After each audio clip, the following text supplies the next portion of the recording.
Ladies and gentlemen, the shoe has officially fallen and Paul George has been shut down for the remainder of the season. While we knew the inevitable was looming in the balance, Shams Charania of ESPN reported this will be official and the Sixers will officially submit to tanking for the remainder of the season. While we know that that is the outlook for this specific season, I want to talk a little bit about the bigger picture implications of what the role is for Paul George moving forward, if it does involve him remaining on a Sixers uniform, and what could be the exit strategy for this Sixers team. But before I get fully into it, I do want to first start off with the Shams report saying that Philadelphia 76ers Paul George received injections in his left adductor muscle and left knee on Monday and has been ruled out for the rest of the season, sources tell ESPN. George is expected to be out for at least 6 weeks. And to add kind of the full context of his article here, he writes, George spent the past week consulting with doctors on the best treatment options for his groin and knee injuries. The 34-year-old has played through groin, finger, and knee ailments this season, dealing with multiple injuries over the past month.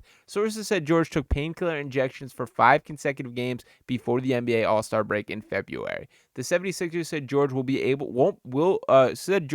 unable to play for at least 6 weeks, which keeps him out for the remainder of the regular season. The 76ers are 5 games out of the last play-in spot in the Eastern Conference and frankly have no intention of competing for that whatsoever, which is the right call at this stage of the game. Now, before I dive deeper into the Paul George outlook, I want to take a quick break to take a word for our sponsor for this video. Get right back into it. We are kicking off a March Madness pool for the channel by partnering with the Hot Takes app and other digest channels for this event. It is completely free to sign up. Just download the Hot Takes app, click the March Madness banner at the top, and under group select the Digest Media pool. This is really exciting as there's over $25,000 in prizes to be won, and since there's a much smaller pool of people participating, there's a real chance in winning big compared to other bracket challenges out there. Check out the link below or scan the QR code to download the app, and make sure to use promo code DIGEST in all caps to get exclusive perks when signing on. Again, this is completely free, and if you have any issues whatsoever, just use the email down below. We are excited to see you in this March Madness pool. Now let's get into the topic of the video today.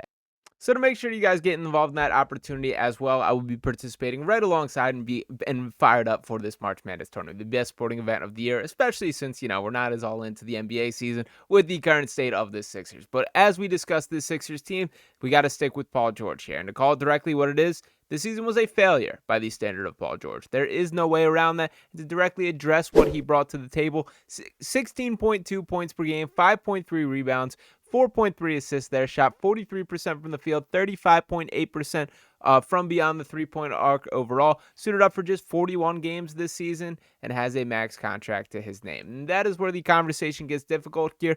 I do think, to be completely fair to Paul George here, my speculation on the season is this. I do think Paul George genuinely cared and wanted to fit into the Sixers team. I think the first few weeks of him actually being on the court, which let's not forget, did get derailed by that bone bruise, which first occurred in preseason there. But when he was finally able to step on the floor, it felt like there was this almost over calculation of trying to fit into this Sixers team, of him being too willing to concede to others or defer to others or take a backseat in the offense in a way that started to become frustrating. Then we get to the midpoint of the season. Paul George continues to get banged up. It's the finger injury. It's the groin injury. Knee issues still bugging him here. Those are valid things to point to and stuff that you have to include in the context of the story. And he tried to flip the switch. And I think, unfortunately, at this point in Paul George's career, it isn't that easy to just flip it on and off. Now, granted, we saw a couple flashes of the version of the guy we hoped for. Far less than what we would have hoped is the overall case there.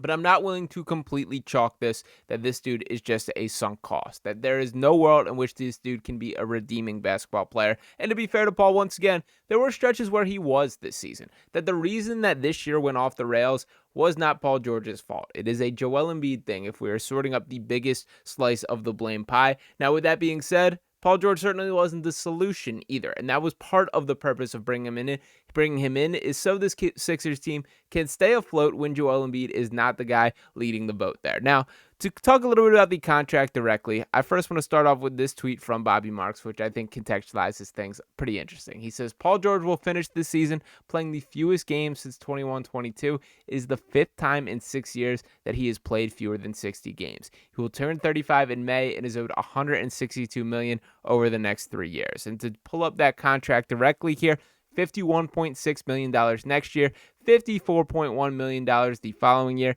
and over $56 million player option in 27-28. Now, That is more so why we have to sit in the spot of talking ourselves into Paul George. Is there a world where a crazy trade goes around in the NBA? Say Kevin Durant and the Phoenix Suns, which I think is certainly heading towards a blow up there. If that needs to be moved and they need those type of contracts, type of matchup, that's probably the only way in which I see a world in which the Sixers can get off this contract. But I think the reality is you are married to Paul George in the same way that you are to Joel Embiid. That for all the frustrations, the blow it up, move on, it takes two to tango. You have to find another team willing to take on that deal, take on that contract. And with that being said, you have to look at that as a direction that you're improving your franchise. To just state the facts for what they are right now, I don't see a world in which that pathway turns out. That the Sixers can find a way to move on from Paul George without having to attach draft picks to him or young players to it in a way that would appeal to that other franchise. And for what it is, I think Paul George is a perfectly fine functional basketball player. He is not the all-star, future Hall of Famer, borderline MVP caliber player that he was at his peak, but he's fine. And when looking at that directly, I did want to reflect on exactly what a drop-off, because I'm saying all this kind of sticking up for Paul. I don't want to be in the full stick up for Paul George zone here, as,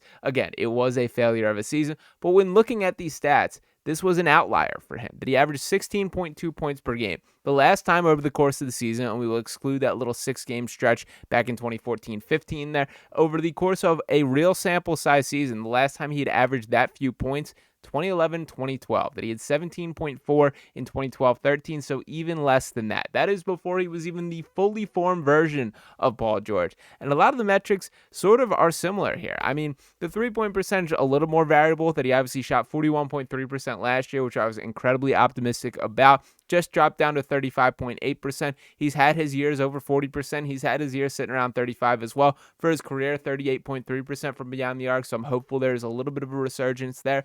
But the point being here that there should be a little bit more to him. Now, granted, is the track record that guys in their late 30s can just bounce back? It unfortunately is not. But what my pushback would be, or not even pushback here, what my optimistic view for how things could shake out is guys like Jared McCain are ready to step up into this next role. Guys like Quentin Grimes, guys like Tyrese Maxey are capable of shouldering a little bit more weight, that it does make it a little more tolerable to take on these massive cap hits of Joel Embiid, of Paul George here.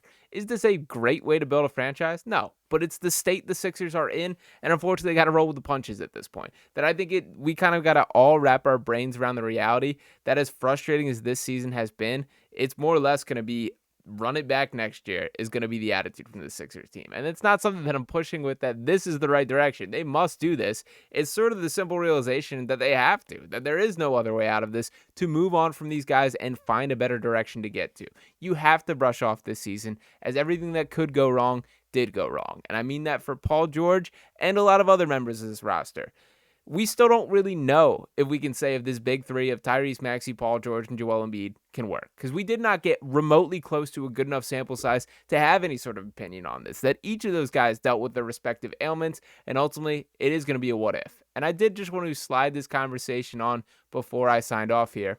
How funny would it be if Paul George requests a trade?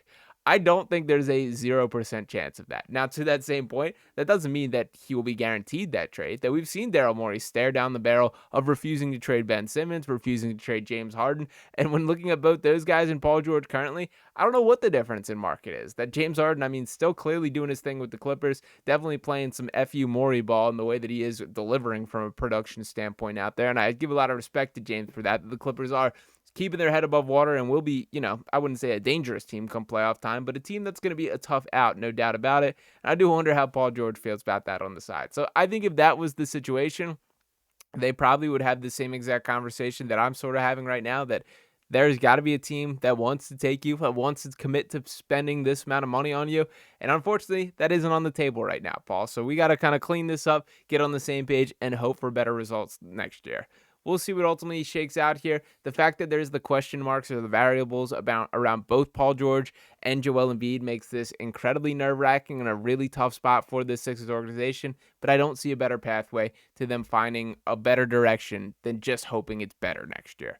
Would love to hear from you guys in the comments if you can find something. If you have a mock trade in mind, a team that you think would be interested in Paul George, could it be that Phoenix Sun big deal? Drop your thoughts below. As always, we want to make sure you guys are subscribed to the channel. That just 33% of you guys watching these videos here on Sixers Digest have subscribed to this point. So make sure you're smashing that subscribe button, dropping a like on this video, drop your thoughts below, and let's all send a prayer to the finale of the Paul George season here in Philadelphia. Peace.